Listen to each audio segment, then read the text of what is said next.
41 साल। नमस्कार, मैं हूं आपके साथ अभिषेक और आप देख रहे हैं स्वदेश न्यूज। खास कार्यक्रम में आपका स्वागत है।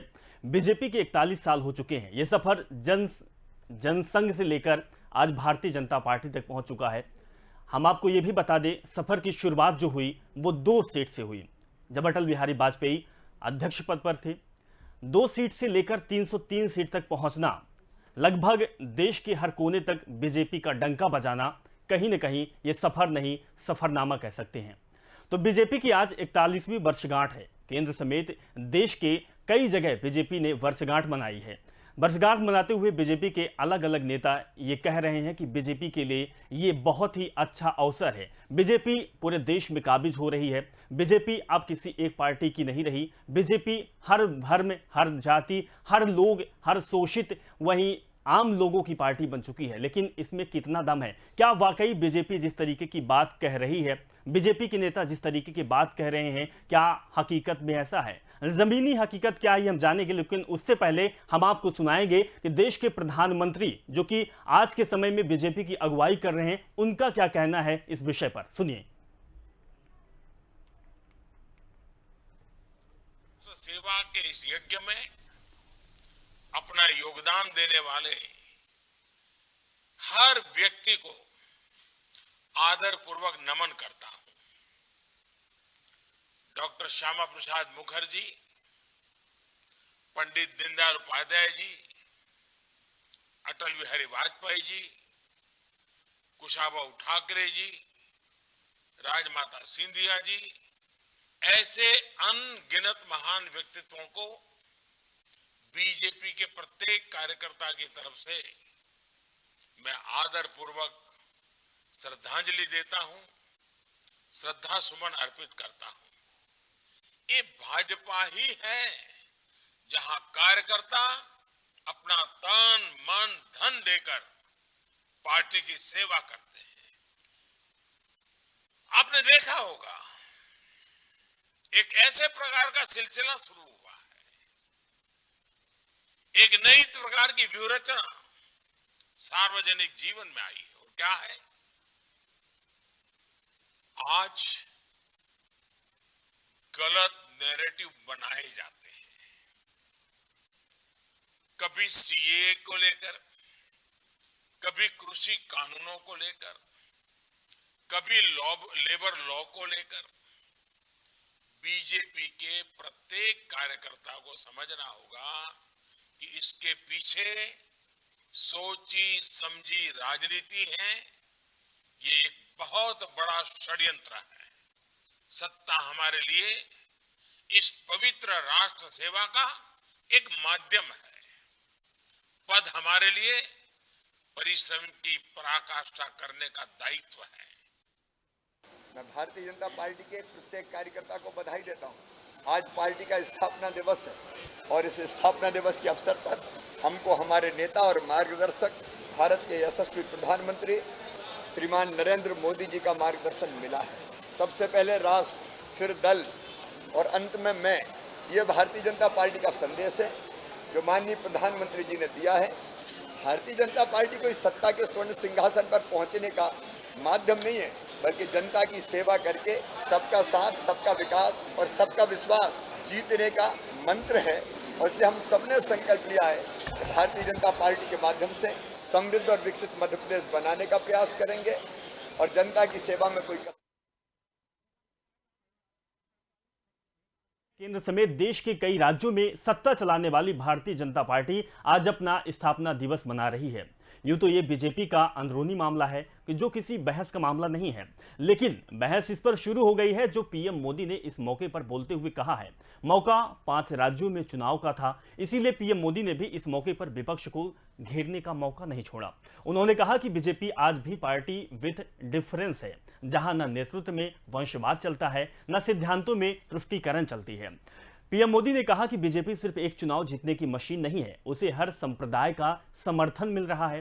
प्रधानमंत्री मोदी ने कहा कि बीजेपी के 41 वर्ष इस बात के साक्षी हैं कि सेवा कैसे की जा सकती है, कार्यकर्ताओं के दम पर कैसे पार्टी आगे बढ़ती है। प्रधानमंत्री मोदी ने यह भी कहा कि जो बीजेपी के घोर विरोधी हैं, उनका भी हम सम्मान करते हैं। पद्म पुरस्कार को लेकर हमारी सरकार ने जो काम किया वह ऐतिहासिक है। इसके पैर में जूते तक नहीं है, उसे पद्म पुरस्कार मिल रहा है। पीएम मोदी ने इस मौके पर विरोधियों को भी निशाने पर लिया। उन्होंने कहा कि वंशवाद और परिवारवाद का क्या हश्न हुआ है, ये नया भारत दिख रहा है। स्थानीय पार्टियां भी एक परिवार और कुछ लोगों की पार्टी बनकर रह गई है। पीएम मोदी ने कहा कि ऐसी पार्टियों जो कि नकली सेक्युलरिज्म का नकाब पहना हुआ है, जो उतर गया है। उन्होंने साथ में कई सारे बात भी कही, लेकिन जिस तरीके से उन्होंने बात कही उसके बाद आरोप प्रत्यारोप का भी दौर चालू हो गया है और इस पर विपक्ष भी चुटकी लेते हुए नजर आया है। अब हम आपको सुनाएंगे कि विपक्ष स्थापना दिवस पर उनकी क्या प्रतिक्रिया रही, किस तरीके से उन्होंने पलटवार किया है। भारतीय जनता पार्टी 41 सालों में पूरी तरह परिवर्तित हो गई है। अब ये अटल अडवाणी जी, कुशाभाऊ ठाकरे की पार्टी ना रहकर एक ऐसी पार्टी बन के रह गई है जिसका एक ही उद्देश्य है, किसी भी तरह से सत्ता पाई जाए। इसके लिए ना कोई रीति ना कोई नीति, सभी तरह के हथकंडे अपनाए जाएं। भारतीय जनता पार्टी ने लोकतांत्रिक मूल्यों का जितना हनन किया उसका देश में कोई उदाहरण नहीं हो सकता। किस तरह से धन बल, खरीद फरोख्त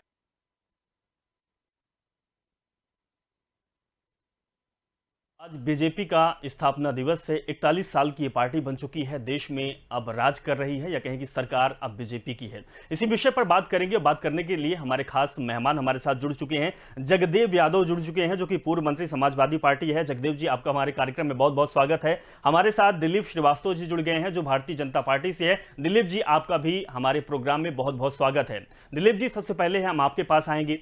पीएम मोदी हो, चाहे किसी भी राज्य के सीएम हो, चाहे पार्टी का कोई भी नेता हो, आज स्थापना दिवस मना रहा है। हम आपसे जानना चाहेंगे, स्थापना दिवस आप किस तरीके से मना रहे हैं? स्थापना दिवस में जो कि भारतीय जनता पार्टी का सफर रहा, क्या वाकई वही सफर आज सफरनामा बनकर रह गया है? सफरनामा बन रहा है क्योंकि भारतीय जनता पार्टी अमूमन सभी राज्यों में कब्जा कर चुकी है। भारतीय जनता पार्टी कार्यकर्ताओं पर आधारित एक राजनीतिक दल है जहां कार्यकर्ता सर्वोपरि होता है।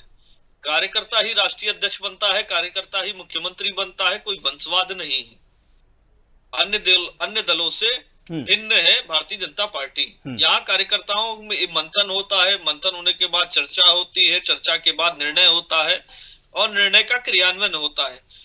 मूल उद्देश्य ये है संगठन के माध्यम से जनसेवा का, राजनीतिक क्षेत्र में जनसेवा की एक मिसाल कायम करते हैं भारतीय जनता पार्टी के देवतुल्य कार्यकर्ता। आज स्थापना दिवस मैं आपके चैनल के माध्यम से अपनी पार्टी के तमाम देवतुल्य कार्यकर्ताओं को स्थापना दिवस की बधाई भी देता हूं। और आपने देखा होगा, मैं एक उदाहरण भी दूंगा, आपके सामने प्रस्तुत करूंगा। कोरोना जैसा संक्रमण काल में प्रधानमंत्री जी की प्रेरणा से भारतीय जनता पार्टी के तमाम कार्यकर्ता सड़कों पर निकलकर जो जनसेवा उन्होंने की, वो ये नहीं कि वो दिखा रहे हो कि हम ये काम कर रहे हैं, लेकिन प्रधानमंत्री जी की प्रेरणा से, उत्तर प्रदेश में योगी जी की प्रेरणा से लगातार जनसेवा करते रहे। कई लोग उस चपेट में भी आ गए, दुखद रहा, उनकी मृत्यु भी हो गई। और ऐसे लोगों ने लगातार जनसेवा की। जो अभी कांग्रेस के प्रवक्ता बता रहे थे, ये अभी की पार्टी नहीं रह गई।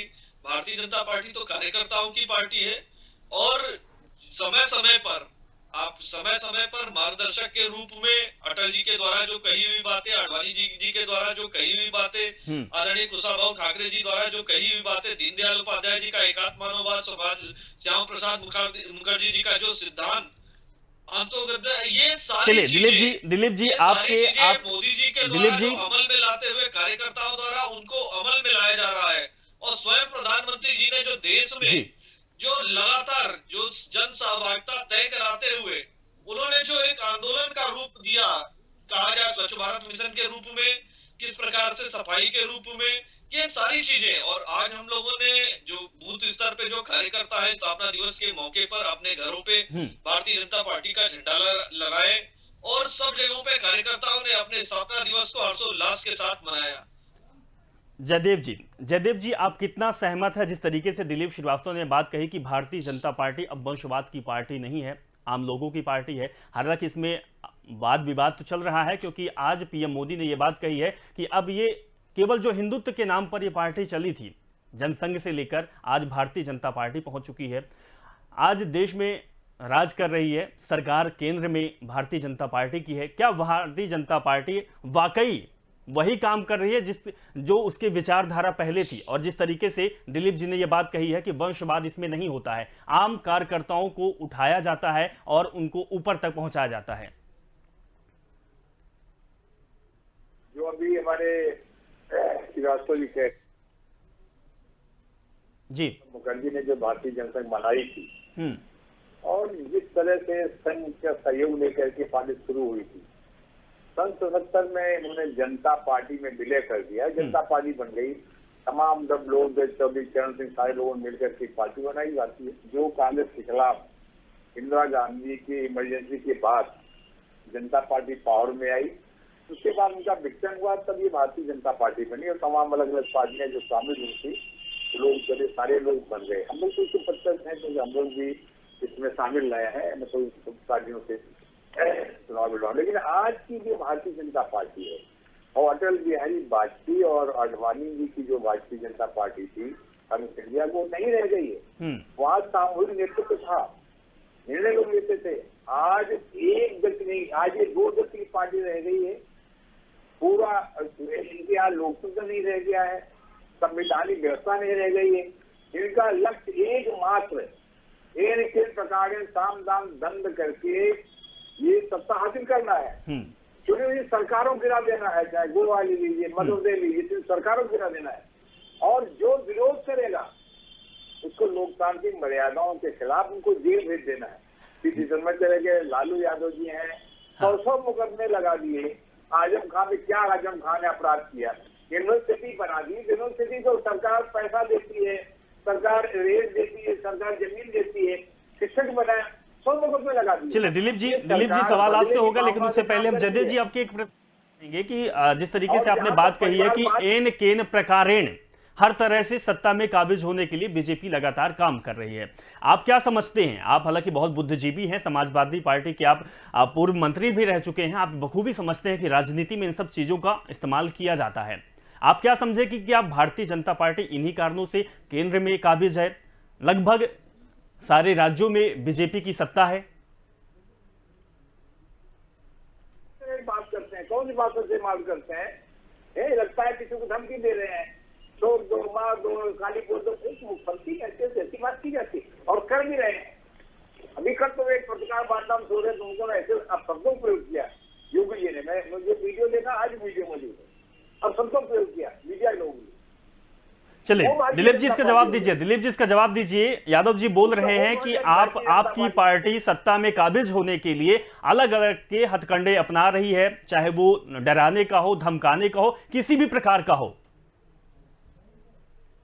अभिषेक जी, डराने धमकाने, हल्ला बोल संस्कृति समाजवादी पार्टी का पर्याय है और समाजवादी पार्टी की उत्पत्ति और समाजवादी पार्टी का पूरा संगठन वंशवाद पर आधारित है। समाजवादी पार्टी लगातार इन्हीं हथकंडों को अपनाती हुई रही है। मुख्तार अंसारी जैसे लोग किस प्रकार से साम्राज्य खड़ा कर दिए, ये जग जाहिर है। किस प्रकार से मौन और संघार के समय खुली जिप्सी पे टहलते थे, आज योगी जी के शासन में व्हील चेयर पे उत्तर प्रदेश लाया जा रहा है। अंतर साफ दिख रहा है, उत्तर प्रदेश का जनमानस इस को अंतर देख रहा है। और हथकंडे अपनाने का काम तो तमाम ऑडियो वायरल हुए नेताजी के, इनके अमर सिंह जी के जज से बात करते हुए, तमाम चीजें, ये सारे हथकंडे अपनाने का काम तो समाजवादी पार्टी का रहा है।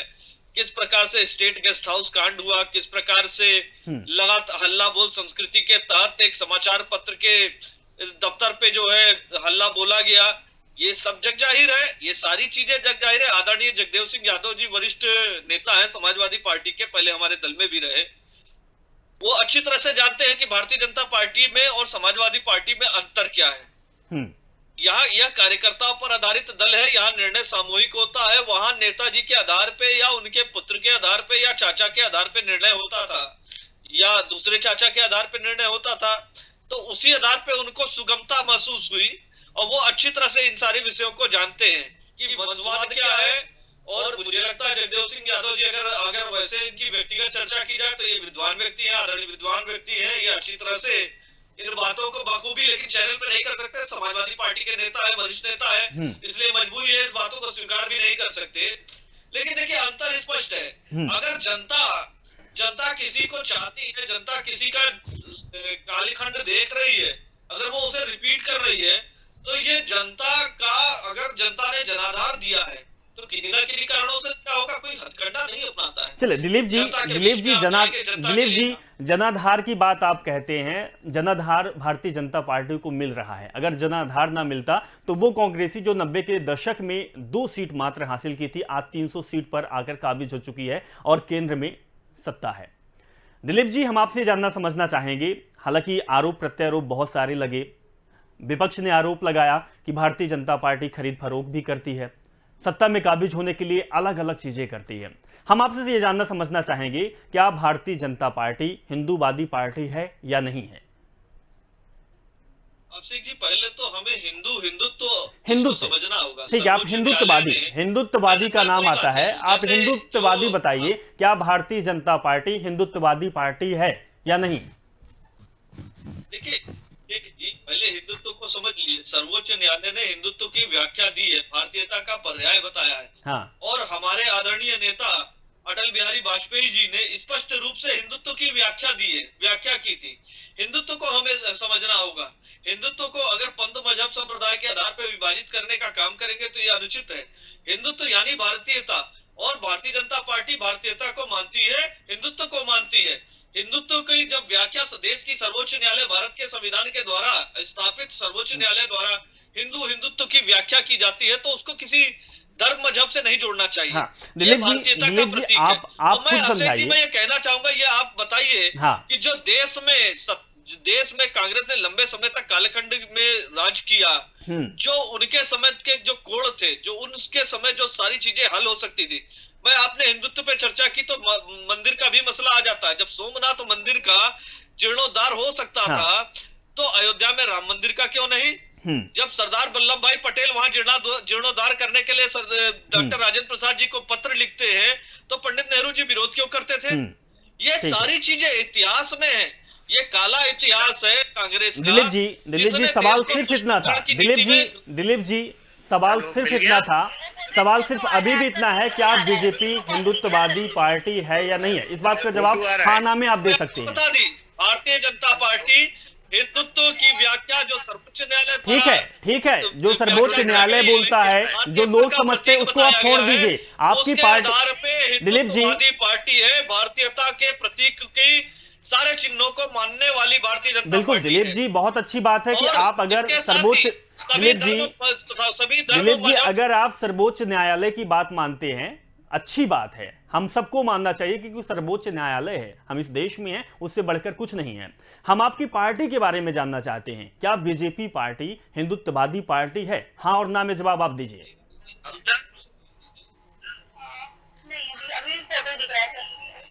दिलीप जी,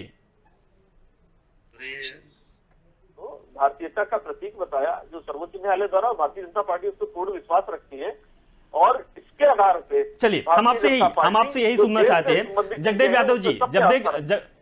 यादव जी, जब भारतीय जनता पार्टी हिंदुत्ववादी पार्टी की बात करती है, बहुत सारे केस ऐसे हो जाते हैं। गुजरात की बात करें, बहुत बड़ा दंगा हुआ, गोधरा कांड का हुआ। भारतीय जनता पार्टी के यूपी में बहुत ऐसे सांसद और विधायक हैं जो खुलकर बोलते हैं, मुसलमानों और अन्य जातियों के खिलाफ बोलते हैं। हम एक जाति के धर्म की बात नहीं कर रहे हैं, बहुत खिलाफ बोलते हैं, हिंदुत्व की बात करते हैं, हिंदू की बात करते हैं, और उसके बाद भी बीजेपी ये कहती है कि हिंदुत्ववादी पार्टी है। लेकिन जब चुनाव साउथ में होता है, अन्य राज्यों में होता है, वहां पर खुद प्रधानमंत्री मोदी, गोधरा कांड की बात हम बता चुके हैं, गोधरा कांड भी हुआ था, ये कहां कैसे हुआ था, किन जाति संप्रदाय को हुआ था, दुनिया को पता है, आपको भी पता है। उसके बाद जब चुनाव में पहुंचते हैं, तो चुनाव में आज स्थापना दिवस के दिन प्रधानमंत्री मोदी ये कहते हैं कि केवल ये हिंदू की पार्टी नहीं है, इसमें मुसलमानों की भी पार्टी है और जाति धर्मों की भी पार्टी है। क्या वाकई भारतीय जनता पार्टी यही है, विचारधारा यही है, या तो सिर्फ राजनीति और चुनाव में वोट अपनी ओर खींचने के लिए है?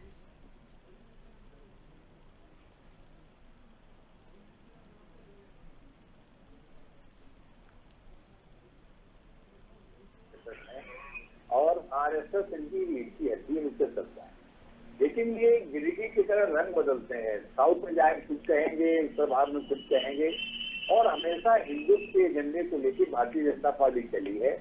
और उसका कारण है राम मंदिर।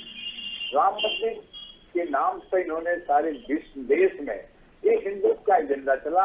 अब राम मंदिर को क्यों राम से क्यों राजनीति करते हो? क्योंकि भगवान के पहले राम तो कभी राजनीति रहे भी नहीं। मर्यादा पुरुषोत्तम हुए, मर्यादाओं का निर्माण किया, भाईचारा कैसे हो, परिवार कैसे, रामचंद्र तो ये सिखाया।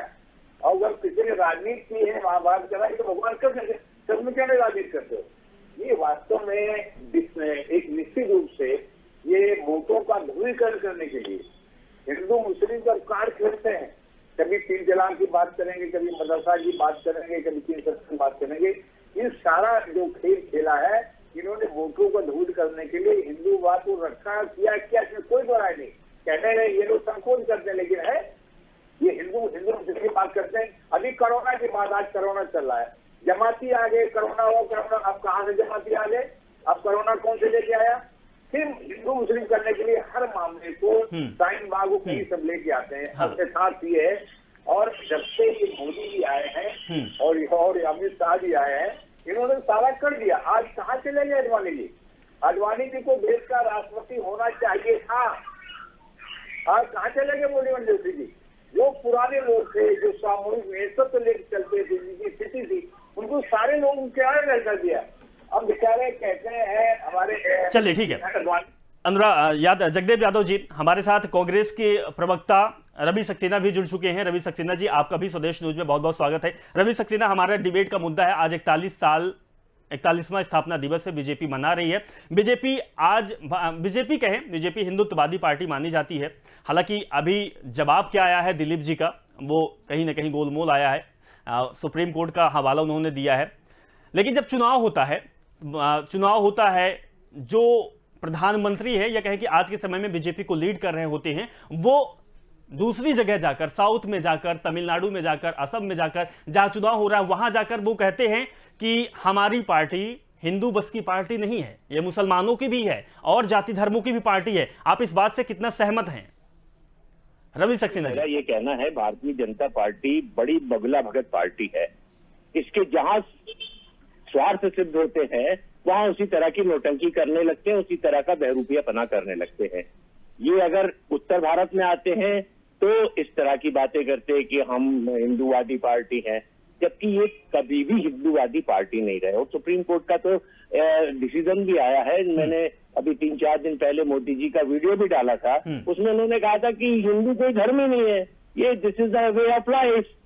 तो जब इनको इस तरह की बातें करनी होती है तब ये इस तरह की बातें करने लगते हैं, अपने रंग बदलने लगते हैं। और जब उत्तर भारत में आते हैं तो वो इस तरह की बातें करते हैं, और जब दक्षिण में जाते हैं तो वो दूसरी तरह की भाषा बोलने लगते हैं।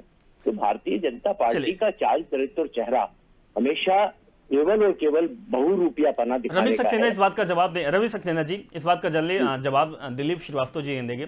दिलीप श्रीवास्तव जी, लगातार ऐसी बातें आती है, रवि सक्सेना पहली बार नहीं है, हर बार ऐसा होता है कि जो भारतीय जनता पार्टी के लोग हैं वो बोलने वाले बहुत हैं, हर जगह वो बदल जाते हैं, जैसा माहौल देखते हैं वैसा ढल जाते हैं। क्या वाकई यही सत्य है?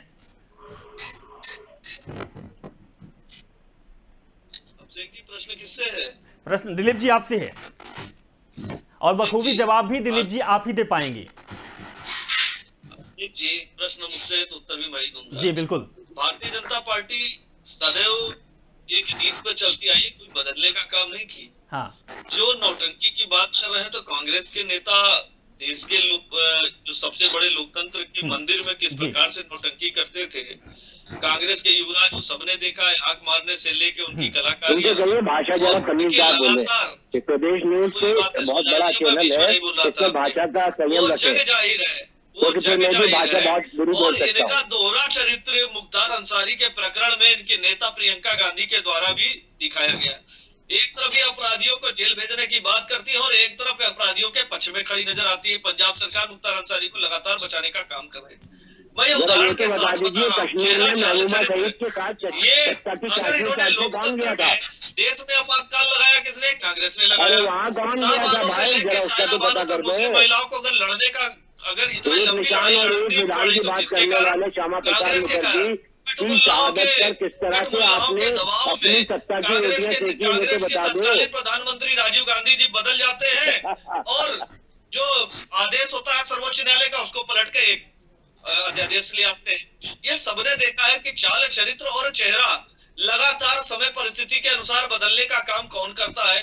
कांग्रेस का दोहरा चरित्र, अगर आंतरिक मसले की बात होगी तो विदेश में उठाने का काम करेंगे, चीन से प्रेम दिखाने का काम करेंगे, भारत की सेना पे प्रश्न चिन्ह लगाने का काम करेंगे, सेना अध्यक्ष को गुंडा कहने का काम करेंगे। ये सारी चीजें देखी गई है। किस तरह से आतंकवादियों के पक्ष में खड़े नजर आते हैं। हो गया बहुत हो गया देखा इसीलिए लंबे समय तक शासन करने वाली कांग्रेस को दरकिनार करने का काम हिंदुस्तान के जनमानस ने किया है और जनाधार देने का काम किसको किया? मोदी सरकार। जो जितने पुल इन्होंने इकट्ठे किए थे वो लगातार मोदी सरकार से समाप्त करने का काम किया। जो न्यायिक अड़चनें करने का काम इन्होंने किया। यहाँ हिंदुत्व की ये बात करते हैं, राम सेतु को काल्पनिक बताने वाले लोग, राम सेतु को काल्पनिक बताया इन्होंने, भगवान राम को काल्पनिक बताया और लगातार आस्था पर कुठाराघात करने का काम किया। हिंदुओं को दोयम दर्जे का नागरिक बनाने का इन्होंने षड्यंत्र रचा और भारतीय जनता पार्टी अगर पीड़ित पक्ष में खड़ी होती है तो दर्द इन्हें होता है। कश्मीरी पंडितों के साथ क्या हुआ, उसके दोषी है कांग्रेस के लोग हैं। किसने किया था? वो जगमोहन ने किया था। जगमोहन किसका मंत्री था? आपका मंत्री था। आपको याद है कि नहीं? आप चुनाव प्रताप सिंह की सरकार में वहाँ पर सत्ता की चाशनी चल रहे थे। आपको याद है कि नहीं? जब ये कुछ हुआ था, आपको कुछ मालूम नहीं है। चैनलों पे आते हैं, चिल्ला चोट करके और वापस चले जाते हैं, लोगों को दिग्भ्रमित करते हैं, उनको बरगलाने का काम करते हैं। आपका चाल चरित्र चेहरा तो ये है कि आपसे बड़ा बगला भगत, आपसे बड़ा कोई बहुरूपिया इस हिंदुस्तान में है नहीं। जब लगातार चर्चा होती है तो चीनी दूतावास से बात करने कौन जाता है? लोकतंत्र के पावन मंदिर भारत के सबसे बड़े सदन में प्रधानमंत्री को खीरा खिलाकर लद्दाख से कब्जा कौन करवाता है? हमारे सैनिकों को कौन मरवाता है? इसका भी जवाब दे दो। हमारी सीमाओं में घुसवाता कौन है? उनका कब्जा कौन कराता है? वो मुझे एक शब्द नहीं बोल पाता है, बोलो ना, इसका जवाब भी दे दो। पुलवामा में हमला कौन करवाता है? पठानकोट में हमला की जांच करवाने के लिए ISI को कौन आमंत्रित करता है? बिना बुलाए पाकिस्तानी मैया के पाँव पड़ने कौन जाता है? वहाँ पर जाके केक और बिरयानी कौन खाता है? उसके बारे में भी बता दो। भारत की सेना का मनोबल बढ़ाया और भारत की सेना ने सर्जिकल स्ट्राइक की। भारत की सेना तो हमने बनाया है, आपने तो कुछ किया नहीं है। हमने तो भूगोल बदल दिया पाकिस्तान का। रवि सक्सेना जी और दिलीप जी, रवि सक्सेना और दिलीप जी, आपको रोकना चाहूंगा। देखिए, डिबेट का मुद्दा डिबेट में ही रहना चाहिए। जो देश की बात है उस पर हमें नहीं जाना चाहिए, क्योंकि अगर सेना की बात आई है तो सेना किसी भारतीय जनता पार्टी की नहीं है, सेना कांग्रेस पार्टी की नहीं है, सेना समाजवादी पार्टी की नहीं है, सेना पूरे देश की है। सेना का कुछ अलग ही होता है। एक आखिरी सवाल, हम जगदेव यादव जी आपके पास आएंगे। जगदेव जी, वंशवाद का नाम आता है, क्या वंशवाद भारतीय जनता पार्टी में वाकई नहीं है? क्योंकि समाजवादी पार्टी में अगर बात करें, क्योंकि आरोप तो आपके ऊपर भी लग जाएंगे, समाजवादी पार्टी में वंशवाद लगातार चला आ रहा है, लेकिन कहीं ना कहीं भारतीय जनता पार्टी में दूसरे लोगों या कहें कि आम लोगों को मौका दिया जाता है। इस बात से आप कितना सहमत हैं? ये वंशवाद की बात करना ये कतई गलत है। ये राजनीतिक विरासत है। नेताजी बुजुर्ग हो गए तो उनके बाद राजनीति में रहना। आज आप जानते हैं कि डॉक्टर का लड़का डॉक्टर होता है, इंजीनियर होता है, IAS वही बनते हैं। ये वंशवाद नहीं कहलाता है, ये एक विरासत है राजनीति। और मुख्यमंत्री के रूप में चलिए, इसी बात से स्पष्ट हो गया है कि वंशवाद भी चलता है और चाहे कोई भी पार्टी हो, वो अपने सत्ता में काबिज होने के लिए, अपने पार्टी का रखने के लिए वो कुछ न कुछ करती रहती है। आरोप प्रत्यारोप का दौर भी चलता रहता है। तो जगदेव यादव जी, आप हमारे साथ जुड़े, इस कार्यक्रम में अपनी बात रखिए। आपका हमारे साथ जुड़ने के लिए बहुत बहुत शुक्रिया। दिलीप श्रीवास्तव जी, आपका भी बहुत बहुत शुक्रिया। रवि सक्सेना जी, कांग्रेस पार्टी से आप प्रवक्ता हैं, आपका भी बहुत बहुत शुक्रिया, हमारे साथ आप जुड़े। लेकिन सवाल अब ये उठता है कि आज 41वां स्थापना दिवस है, भारतीय जनता पार्टी का धूमधाम से मनाया जाता है, लेकिन आरोप प्रत्यारोप भी चल रहे हैं। भारतीय जनता पार्टी जो लगातार हिंदुत्ववाद की बात करती आई है, वो आज चुनाव के समय मुसलमानों को भी पार्टी बता रही है, आम और दूसरे लोगों की भी पार्टी बता रही है, सब धर्मों की पार्टी बता रही है। इससे आम लोग भी समझ सकते हैं कि क्या वाकई में भारतीय जनता पार्टी आम लोगों की पार्टी है, सभी धर्मों की पार्टी है, या तो फिर चुनाव है। क्योंकि चुनाव में हमने यह भी देखा है कि लोगों को लुभाने के लिए, वोट बैंक को हासिल करने के लिए, और जहां पर दूसरे धर्म के, दूसरे संप्रदाय के लोग होते हैं, वहां पर इस तरीके की बात रखी जाती है। अब इसकी सच्चाई क्या है, ये तो आने वाला चुनाव का नतीजा और आने वाला समय ही बता पाएगा। लेकिन यथार्थ यही निकलता है कि कोई भी पार्टी हो, एन केन प्रकारेण सत्ता पर काबिज होने के लिए एड़ी चोटी का दाव लगा देती है और दाव खेल भी देती है। फिलहाल इस कार्यक्रम में बहुत बहुत शुक्रिया। इतना ही, आप देखते रहिए स्वदेश न्यूज। नमस्कार।